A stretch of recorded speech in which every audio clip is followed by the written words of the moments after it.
Alrighty, this is entry number 3, where we finally get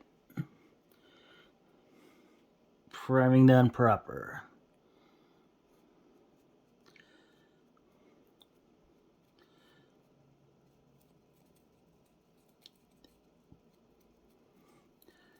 I'll probably do I got some werewolf minis. Do a thing for my worries about Crimson Thaw. But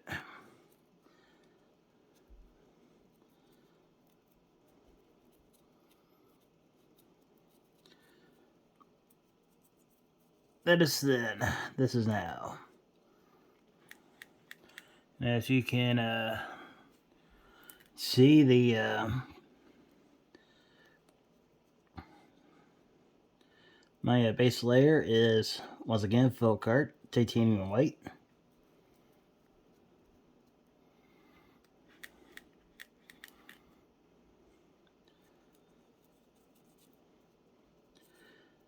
As I even wonder why I call it Sin Against the Hobby. There's a video on Adam Savage's Tested, where he visits a couple of special effects guys who create a version of the Leviathan axe. They bring out 2 bottles that they use for weathering. And they're both folk art.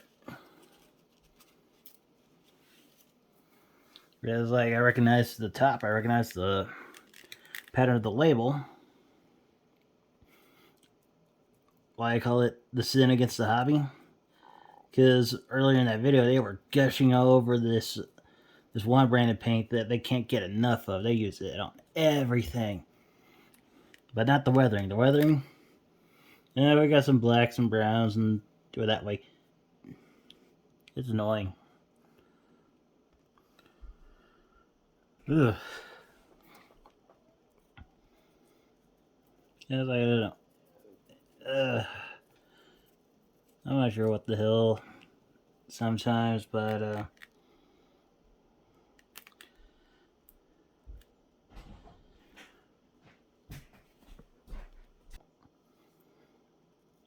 anyways, another good thing about this new setup, I can pause when I want and let the noise die out on its own accord.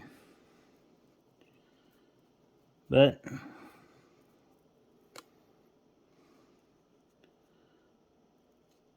sometimes you need to take, like, breaks always help, but at the same time, one of those things I would prefer to do my recordings when there's nobody around.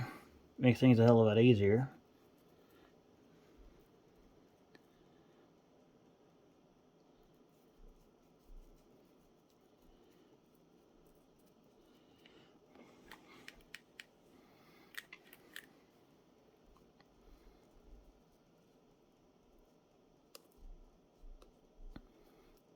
But oh yeah, one thing I wanted to get with the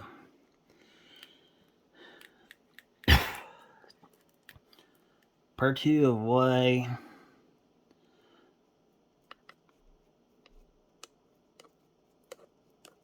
well, at least continuing from part 2, the why I'm going for this kind of look. Nope. Again, part of the logic is like you got readily made materials. Like literally falling out of the sky.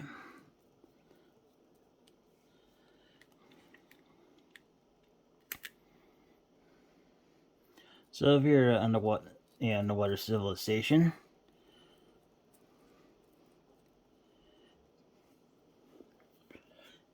easy to grab stuff that's pre-made. And a lot of this pre-made stuff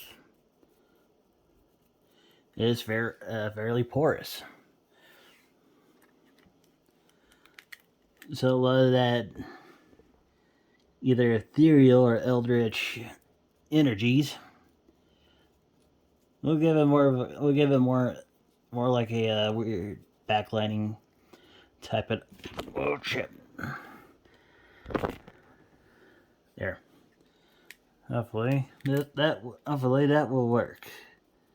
Not for the tripod, but that works for this. Like, me personally, I like the idea.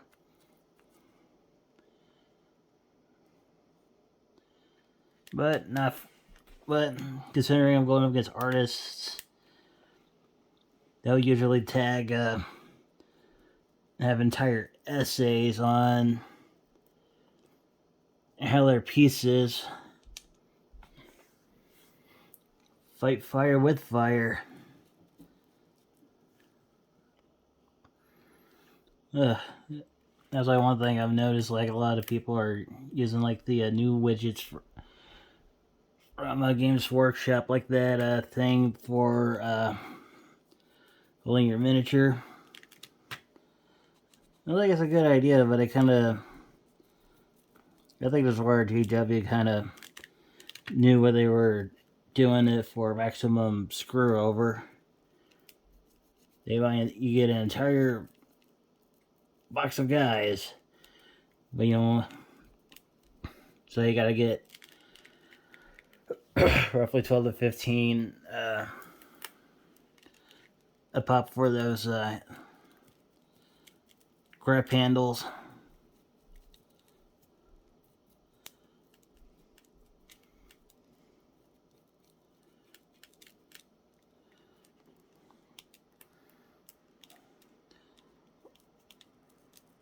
It's like, if you thought they're in NDA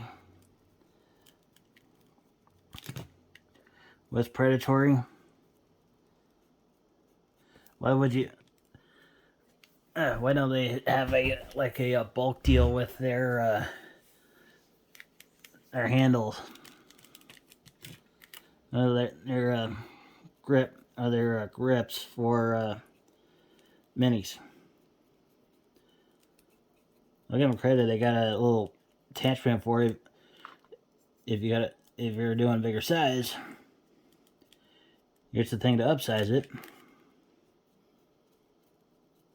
Some stuff I do credit them for thinking ahead.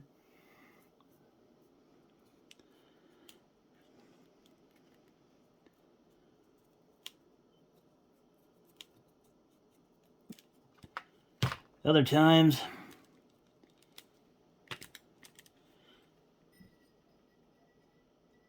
it's like that quote from the first Tom and Jerry movie, the animated one. We got to have money. One thing we notice in the background, the big guy on the critter, it's like that one. I finally got done. Which I'll give the GW this when they came out with the Cruel Boys. Gotta give them credit for originality, because they could have done like another Goblin army for Mork. I remember it was either. That's the problem with the the orc gods, is either brutal cutting or cunningly brutal. Que los dos.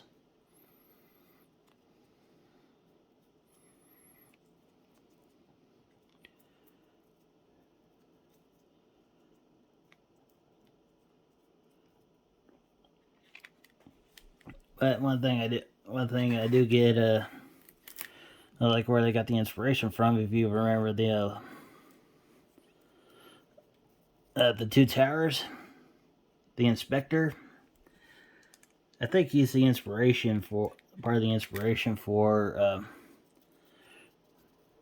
Cunningly for the Cruel Boys.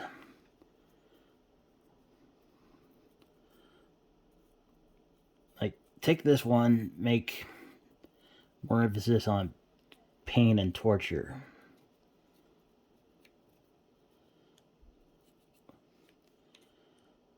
Would you think would be more chaos?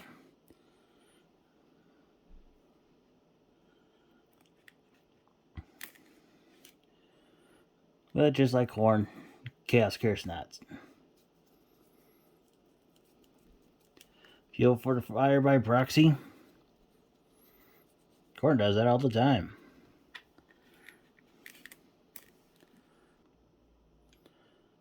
Oh yeah, the other thing I like about Folkart,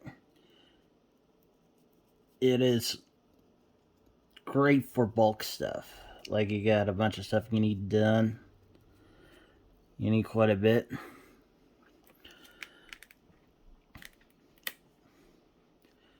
Go grab a bottle of Folkart. It is literally like readily available. I know a lot of people go, it's like, oh, you shouldn't be shopping at Hobby Lobby. You can also get it at Michael's.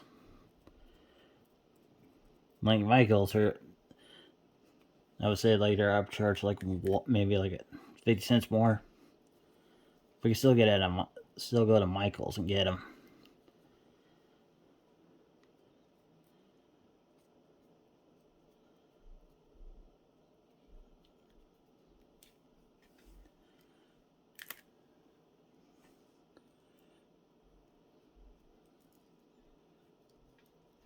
Which is kind of like the catch-22 is like the Citadel paints are like the perfect size for what I need, but not what I need the most.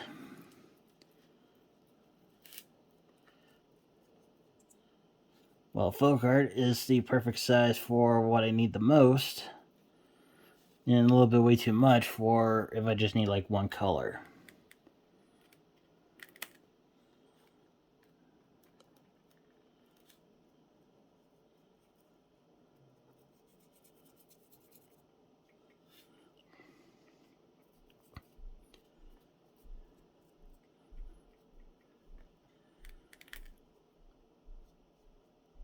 Once again, you have like bulk stuff or big guys like this. Folkart's the way to go. The ones I recommend the most. Like, again, if you're going for bulk, like the ones you go use the most for like priming, titanium white, pure black. And you can technically stop right there, but there's actually one thing they do better, which is their metallic colors. And the metallics are fucking great. Like, the best one,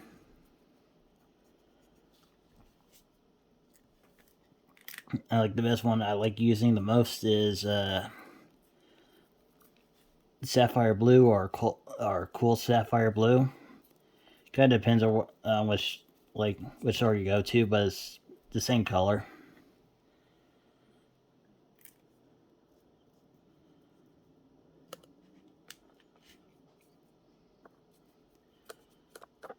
And it's like, I use that a lot for like, if I want to like fancier armor.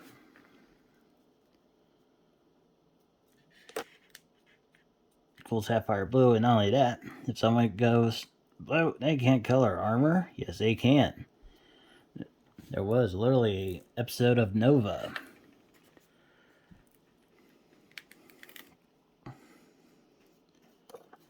that you can literally color the armor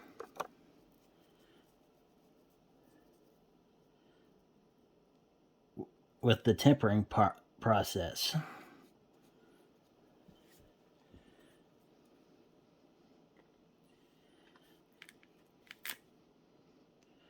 And it tints blue,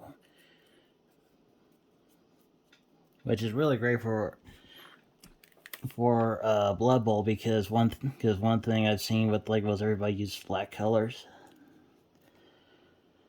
I use metallics because A, it's still medieval times, so you should use like me personally, you should be able to use metallics for that, and most importantly, B.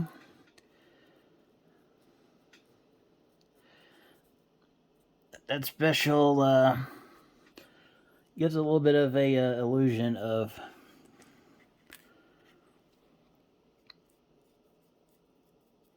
a sheen going on. Because if you watch any any football game, the helmets are like the helmets on the field are pretty glossy.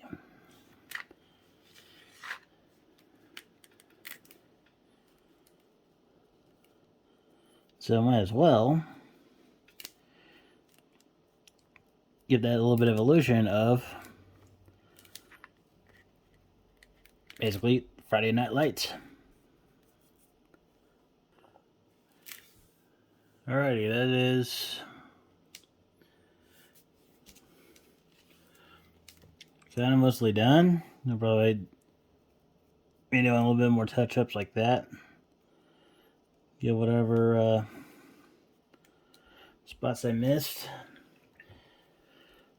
Let this sit. Until next time.